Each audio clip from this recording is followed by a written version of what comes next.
قرآن و سنت کو دیکھنے سے یہ بات واضح طور پر معلوم ہوتی ہے کہ اللہ تبارک و تعالیٰ کو اور اللہ کے رسول صلی اللہ علیہ وسلم کو مسلمانوں کے باہمی جھگڑے کسی قیمت پر پسند نہیں۔ مسلمانوں کے درمیان آپس میں لڑائی ہو، جھگڑا ہو، ایک دوسرے سے کھچاؤ اور تناؤ کی صورت پیدا ہو، رنجش پیدا ہو، تو یہ چیز اللہ کو اور اللہ کے رسول صلی اللہ علیہ وسلم کو پسند نہیں۔ حتی الامکان احکام یہ دیے گئے ہیں کہ جس طرح بھی ہو اس رنجش کو، جھگڑے کو، باہمی نفرتوں کو، باہمی عداوتوں کو کسی نہ کسی طرح ختم کیا جائے۔ ایک حدیث میں آتا ہے کہ نبی کریم صلی اللہ علیہ وسلم نے ارشاد فرمایا کہ کیا میں تم کو نہ بتاؤں کہ مونڈ دینے والی چیز کیا ہے؟ مونڈنے والی، جیسے سر کو مونڈنا ہوتا ہے، وہ لفظ استعمال فرمایا کہ مونڈنے والی چیز میں نہ بتاؤں کیا ہے؟ تو صحابہ کرام نے عرض کیا کہ رسول اللہ ضرور بتائیے۔ تو آپ نے فرمایا کہ فساد ذات البین، یعنی آپس کے جھگڑے، مسلمانوں کے درمیان آپس میں جھگڑے کھڑے ہو جائیں اور فساد برپا ہو جائے، ایک دوسرے کے نام لینے کے روادار نہ رہیں، ایک دوسرے سے بات نہ کریں، ایک دوسرے کے خلاف زبان اور ہاتھ سے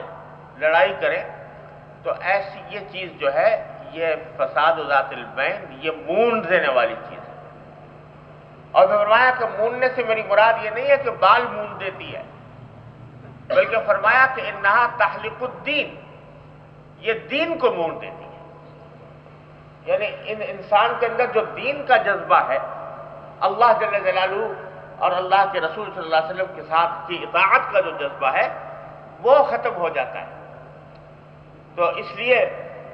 اس لڑائی جھگڑے کے نتیجے میں بالآخر انسان کا دین تباہ ہوتا ہے۔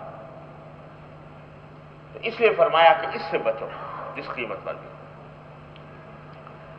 اور یہ تجربے کی بات ہے، ظاہر ہے کہ نبی کریم صلی اللہ علیہ وسلم کے ارشاد ہے،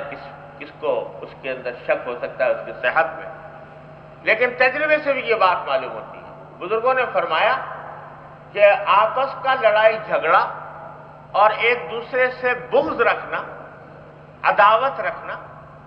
یہ چیز انسان کے باطن کو اتنا تباہ کرتی ہے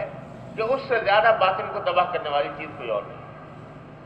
اتنا انسان کو خراب کر دیتی ہے۔ چاہے آدمی نمازیں بھی پڑھ رہا ہے، روزے بھی رکھ رہا ہے، تسبیحات بھی پڑھ رہا ہے اور وظیفے بھی پڑھ رہا ہے، نوافل کا بھی پابند ہے، سبھی کچھ ہے، لیکن اگر وہ لڑائی جھگڑے میں لگ جاتا ہے تو لڑائی جھگڑا یہ انسان کے باطن کو تباہ کر ڈالتا ہے۔ بظاہر نماز روزے میں لگا ہوا ہے، لیکن حقیقت میں اندر سے کھوکھلا، اس واسطے کہ دل میں بغض بھرا ہوا ہے دوسرے کی طرف سے۔ اور اس بغض کی خاصیت یہ ہے کہ انسان کو کبھی انصاف پر قائم نہیں رہنے دیتا، دوسرے کے ساتھ زیادتی کرے گا، کبھی زبان سے کرے گا، کبھی ہاتھ سے کرے گا، کبھی مالی اعتبار سے کسی دوسرے کا حق چھینے گا، تو اس واسطے وہ کبھی حد پر سلامت نہیں رہتا۔ اللہ